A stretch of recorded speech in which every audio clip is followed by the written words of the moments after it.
فرمایا کہ اس کے حضور استغفار کرو، وہ آسمان سے بارشیں نازل کرے گا، تمہیں بیٹے بھی دے گا، تمہیں مال بھی دے گا، لہلہاتے باغ بھی ہوں گے، چلتی نہریں بھی ہوں گی، معیشت کا پہیہ چل جائے گا اگر تم اللہ سے ڈرنے والے بن جاؤ گے۔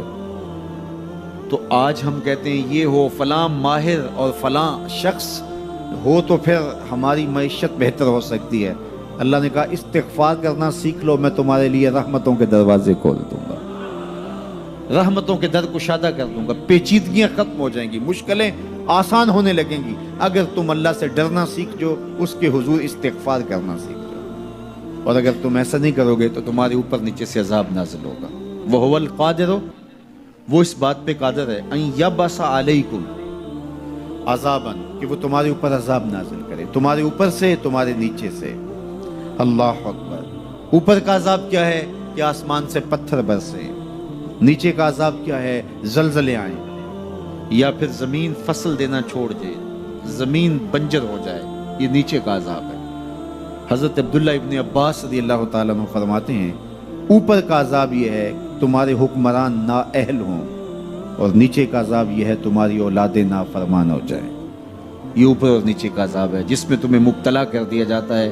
یہ کب ہوتا ہے؟ جب تم اللہ کے حکموں کے نافرمان ہو جاؤ۔ جب چند لوگ اللہ کے نافرمان ہو جاتے ہیں تو پھر ان چند لوگوں کو انفرادی اذیتوں میں اور مشکلات اور پیچیدگیوں میں مبتلا کیا جاتا ہے۔ لیکن جب کوئی قوم من حیث المجموع اللہ کے حکموں کو توڑتی ہے اور اس کے حکام سے روح گردانی کرتی ہے تو پھر پوری قوم کو مشقتوں میں، اذیتوں میں، تکلیفوں میں مبتلا کر دیا جاتا ہے۔ اس کا علاج کیا بتایا؟ استغفار۔ حضرت نوح علیہ السلام نے جو اپنی قوم سے کہا تمہیں مال بھی ملے گا، تمہیں دولت بھی ملے گی، تمہیں بیٹے بھی ملیں گے، سرسبز جو ہے وہ باغات بھی نصیب ہوں گے، ان کی شاخیں پھلوں سے لدی ہوئی ہوں گی، چلتی ہوئی نہریں اور برستی ہوئی بارش، ساون کے نچڑتے ہوئے بادل، اور ماحول کی خنکیاں اور خوبصورتیاں اور جمال اور لہلہاتے ہوئے سبزے، اور تمہارے اوپر ہر طرح کی عنایات برسیں گی اگر تم اللہ سے ڈرنا سیکھ جاؤ گے اور اللہ کے حضور استغفار کرنا سیکھ جاؤ گے، تمہیں خوشحال اور خوبصورت زندگی عطا کر دی جائے گی۔ اللہ اکبر۔ لیکن اگر تم ایسا نہیں کرو گے تو تمہاری معیشت تنگ کر دی جائے گی۔ استغفار کریں، تقوی کے خوگر ہو جائیں، شکر کرنے کی عادت ڈالیں۔ جو شکر کرتے ہیں اللہ تعالیٰ ان کو اور زیادہ عطا فرماتا ہے، دنیا میں بھی اور آخرت میں بھی۔ اس طرح دوسروں کی پریشانیاں دور کریں، اللہ آپ کی پریشانیاں دور کرے گا۔ بانٹنے کا مزاج پیدا کریں، آپ کے پاس جو بھی ہے بانٹ دیں، علم ہے تو بانٹیں، خوشیاں ہیں تو بانٹیں، آپ کے پاس دولت ہے تو لوگوں کے دکھ اس دولت سے دور کرنے کی کوشش کریں۔ جب آپ بانٹنا شروع کر دیں گے تو آپ کا رب آپ کو عطا کرنا شروع کر دے گا۔ یہ بات ہو نہیں سکتی کہ انسان کی زندگی میں مشکل نہ ہو۔ جب انسان کو پیدا کیا گیا تھا، اس کا خمیر گویا گیا تھا، تو 39 دن تک اس کے خمیر پر مٹی جو گوندی گئی تھی انسان بنانے کے لیے، اس پر 39 دن دکھوں کی بارش ہوئی تھی اور ایک دن خوشیوں کا می برسا تھا۔ تو انسان کی زندگی میں خوشیاں اور غم اس تناسب سے ہیں۔ لَقَدْ خَلَقْنَا الْإِنسَانَ فِي قَبْضٍ، انسان کی زندگی مشقتوں کا مجموعہ ہے، حالات کی تلخیوں کے سے مقابلہ کرنا پڑتا ہے۔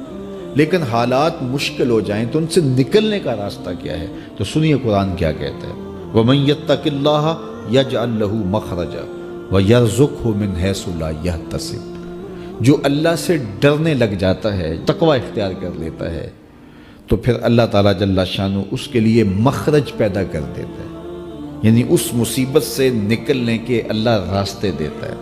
یہ اس شخص کا مقصوم ہے جو اللہ سے ڈرتا ہے۔ اس پر مشکلات اس پہ بھی آتی ہیں، یہ نہیں کہ اس پہ مشکلات نہیں آتی، زندگی کی مشکلات کا وہ بھی شکار ہوتا ہے، لیکن جو ہی مشکلات آتی ہیں ان مشکلات سے نکلنے کا اللہ اسے راستہ بھی عطا کر دیتا ہے۔ اور دوسری بات، وَيَرْزُقْهُ مِنْ حَيْثُ لَا يَحْتَسِبُ، اللہ اس کو وہاں سے رزق دیتا ہے جہاں سے اسے گمان بھی نہیں ہوتا، وہاں سے رزق دے دیتا ہے۔ بندہ تو یہ کہتا نا کہ مجھے یہاں سے ملے گا، یہاں سے، ایک بندے کی منصوبہ بندی ہے، لیکن جو اللہ سے ڈرنے والا ہوگا اللہ اس کو وہاں سے رزق دے گا جہاں اسے گمان بھی نہیں ہوگا، خیال بھی نہیں ہوگا کہ یہ راستہ بھی حصول رزق کا ہو سکتا ہے۔ تو یہ میرے رب کا وعدہ ہے اور میرے رب کے وعدے سچے ہیں۔ تو جب تم اللہ سے ڈرنے لگو گے تو یہ تخت و تاج، یہ دنیا کی عزتیں، یہ تمہارے قدموں میں ہوں گی۔ اس سے ڈرنے کا نتیجہ ہے جو تمہارا رب تمہیں عطا فرمائے گا۔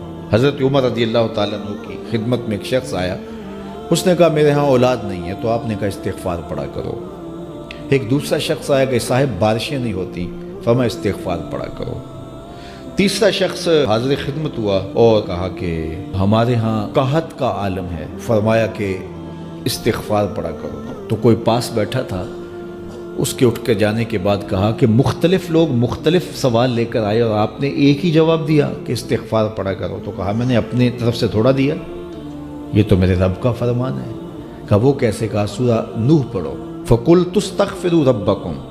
حضرت نوح علیہ السلام نے اپنی قوم سے کہا کہ اپنے رب کے حضور استغفار کیا کرو، اِنَّهُ كَانَ غَفَّارًا۔ اس کا نتیجہ کیا ہے؟ جب تم استغفار کرو گے تو وہ تمہارے گناہ بخش دے گا۔ ایک تو فائدہ اس کا یہ ہوگا، وَيُرْسِلِ السَّمَاءَ عَلَيْكُمْ مِدْرَارًا، آسمان سے موسلادھار بارشیں بھی برسیں گی، وَيُمْدِدْكُمْ بِأَمْوَالٍ وَبَنِينَ، اور اللہ تمہیں استغفار کی برکت سے مالا مال بھی کر دے گا، وَبَنِينَ، اور تمہیں بیٹے بھی عطا کرے گا، وَيَجْعَلْ لَكُمْ جَنَّاتٍ وَيَجْعَلْ لَكُمْ أَنْهَارًا، تمہیں باغ بھی عطا کرے گا اور تمہیں چلتی ہوئی نہریں بھی عطا فرمائے گا۔ آج میں سمجھتا ہوں کہ پاکستانی قوم کو اجتماعی استغفار کی ضرورت ہے۔ آپ کے دریاؤں کا پانی سوکھ گیا، استغفار کریں گے اللہ تعالیٰ ان کو پانیوں سے مالا مال کر دے گا، بارشیں ہوں گی، قحط سالیاں دور ہوں گی، بے اولادوں کو استغفار سے اولاد نصیب ہوگی، اور معیشت کی بہتری جو ہے وہ استغفار کے ذریعے سے ہوتی ہے۔ تو یہ 5 چیزیں بیان فرمائیں، تو استغفار سے خوشحال زندگی کا تصور ابھرتا ہے۔